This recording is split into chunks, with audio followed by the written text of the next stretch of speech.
Hello, everybody. This is Dr. Duru with Ahan Analytics recording for the market breadth. So the stock market is totally in FOMO mode, fear of missing out. The Fed, I wrote about this on my Inflation Watch blog. The Fed has basically declared victory over inflation because it is contemplating, actually considering how it's going to bring rates back down starting next year. So the bulls and the buyers are running wild. I wanted to given this moment in time, I wanted to take a look at a particular type of technical analysis, which is bottom fishing, or basically looking for bottoms. And the reason why this is important is because if the monetary environment is going to be more conducive and more friendly for stocks, it means that stocks that look really bad in a high interest rate environment, in an environment where it seems like economic conditions are worsening, suddenly people will take another look at them and look at them as a way to participate in the rally, but at a much cheaper price and hopefully in a de-risked scenario. So I have a few stocks in an ETF to go through to distinguish between a good bottom fishing risk and a very bad one. But the um, let's start with the technical conditions for the market. And this is my favorite technical indicator. I'm on TradingView. It's called MFI, or percent of stocks above the 50-day moving average. It's my favorite because I have a very strong analytic framework for how to trade using this. And it's so strong that this is my only technical indicator besides moving averages and trend following. So this big move here represents just how much people were celebrating the Fed's decision. Because the overbought threshold is at 70%, and buyers just stretch these overbought conditions even higher. For those of you who have been paying attention to the market this year, you'll see that the overbought condition hasn't been this high since February, and there was an important high at that point that basically peaked ahead of the collapse of regional banks and led to another major buying moment when the market hit oversold. But anyway, this is good framework because this shows just how strong the buying pressure and buying support is in the market.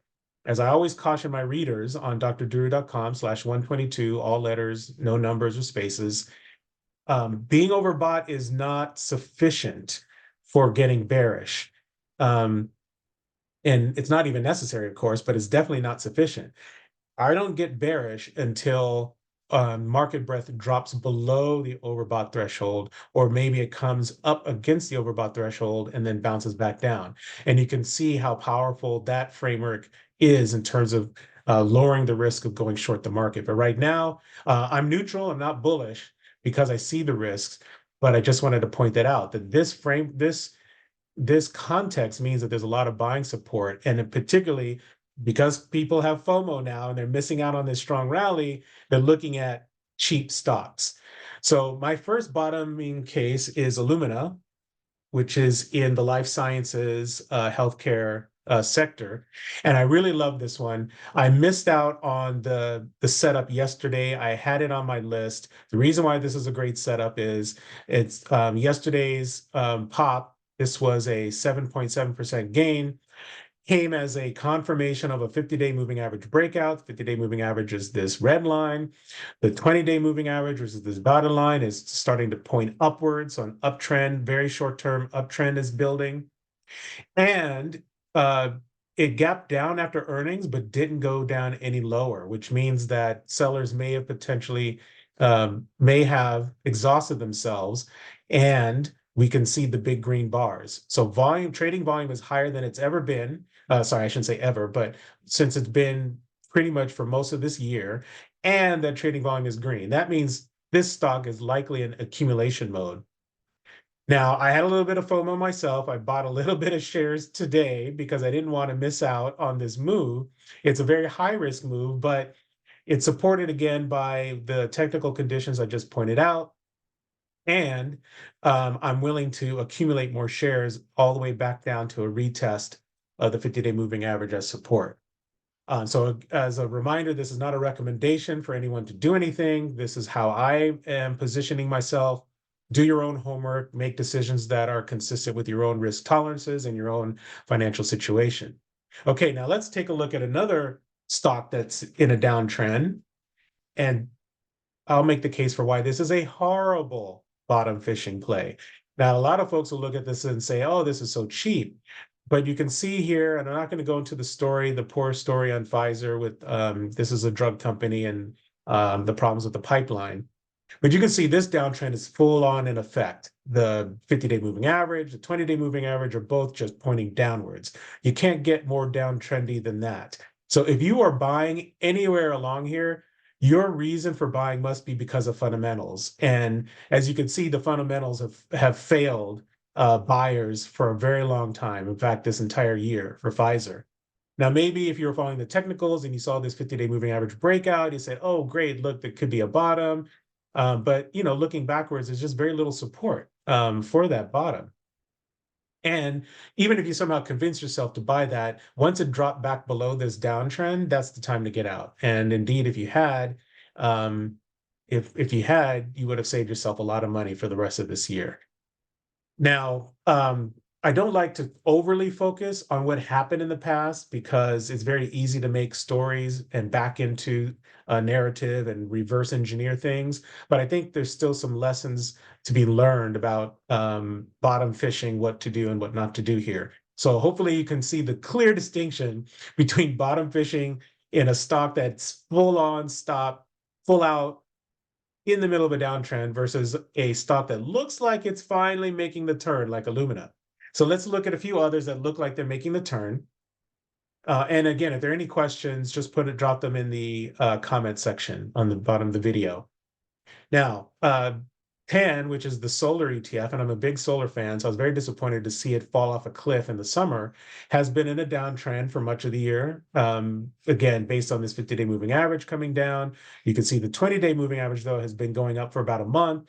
And you see this huge increase in volume. Now, this isn't quite as good as Illumina because there's also been some big red days. And also underneath the hood, I know there have been a lot of earnings disappointments from solar companies. So this is a high risk situation, but I do like the turn here. The 50-day moving average breakout is confirmed.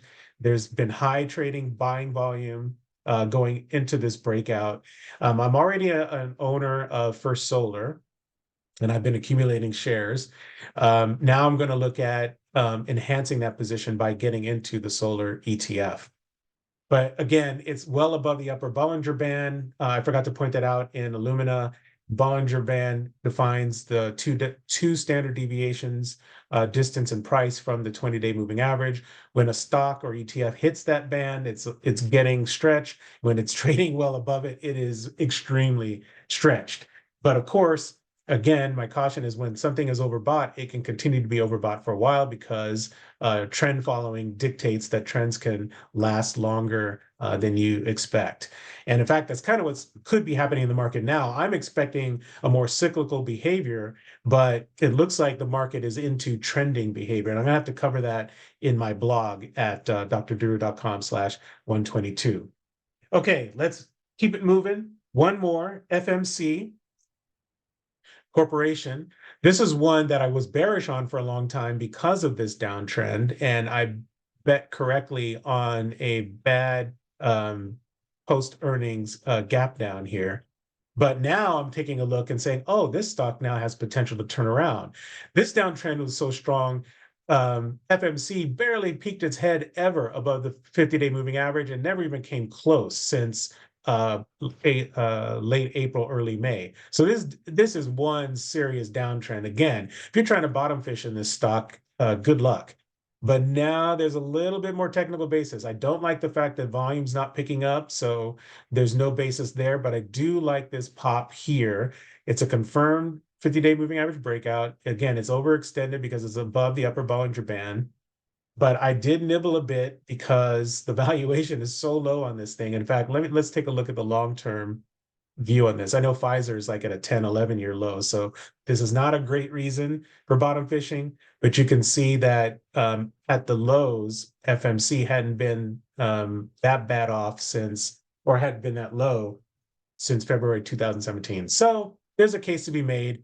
This is much higher risk. I don't like this nearly as much as I like Illumina, particularly because there was some good news behind the price action.